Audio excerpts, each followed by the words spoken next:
പോകുന്നതിൻ്റെ സന്തോഷമാണ്, അല്ലാതെ പരീക്ഷയ്ക്ക് പോകുന്നതിൻ്റെ സന്തോഷമല്ല.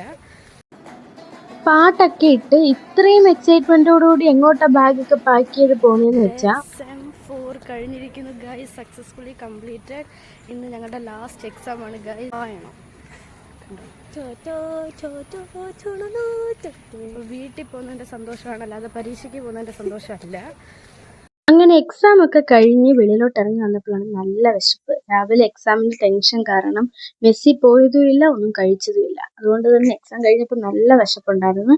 അങ്ങനെ ഞാനും എൻ്റെ ഫ്രണ്ടും കൂടെ അടുത്തുള്ള ബേക്കറിയിൽ പോയി മാഗിയൊക്കെ കഴിച്ച്, അങ്ങനെ അതൊക്കെ കഴിച്ചിട്ട് നമ്മൾ നേരെ ഹോസ്റ്റലിൽ വന്ന് ബാഗൊക്കെ എല്ലാം സെറ്റാക്കി ഓൾറെഡി നമ്മൾ വെച്ചിട്ടുണ്ടായിരുന്നു. അതൊക്കെ കഴിഞ്ഞ് ഞാനും ഒന്ന് റെഡിയായി. അപ്പോഴേക്കും എൻ്റെ റൂംമേറ്റ്സ് ഒക്കെ പോയിട്ടുണ്ടായിരുന്നു. എന്നെ അച്ഛൻ വീട്ടിൽ നിന്ന് വിളിക്കാൻ വരുന്നതുകൊണ്ട് ഞാനിങ്ങനെ അച്ഛനെ വീട്ടിൽ നിൽക്കുകയായിരുന്നു.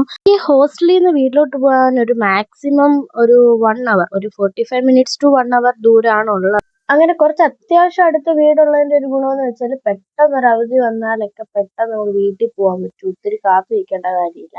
പിന്നെ വീട്ടിലുള്ളവർക്കാണെങ്കിലും നമ്മളെ കാണണമെന്ന് വെച്ചാൽ ഒന്ന് പെട്ടെന്ന് കണ്ടിട്ട് പോകാനൊക്കെ പറ്റും. അതൊക്കെയാണ് അതിന്റെ ഒരു ഗുണം. അല്ലാതെ ദൂരെ നിന്നും പഠിക്കുക എന്നുള്ള ഒരു വേറെ എക്സ്പീരിയൻസ് ഒക്കെ തന്നെ ആണ്. പിന്നെ ഞങ്ങൾ വീട്ടിലെത്തി. അമ്മ നേരത്തെ തന്നെ ഞാൻ വരുന്നെന്ന് അറിഞ്ഞ് നല്ല പൊതിച്ചോറ് ഉണ്ടാക്കി വെച്ചിട്ടുണ്ടായിരുന്നു. അപ്പൊ ഹോസ്റ്റലിൽ ഇത്രയും ദിവസത്തെ ഫുഡ് കഴിച്ചിട്ട് അതങ്ങോട്ട് ചെന്ന് കണ്ടപ്പോൾ തന്നെ അതിരുന്ന് അങ്ങോട്ട് കഴിച്ചു. അടിപൊളിയായിരുന്നു. അപ്പൊ ഇന്ന് ഇത്രയേ ഉള്ളൂ. എല്ലാവർക്കും ഇഷ്ടപ്പെടുന്നു വിചാരിക്കുന്നു. അപ്പൊ ബൈ.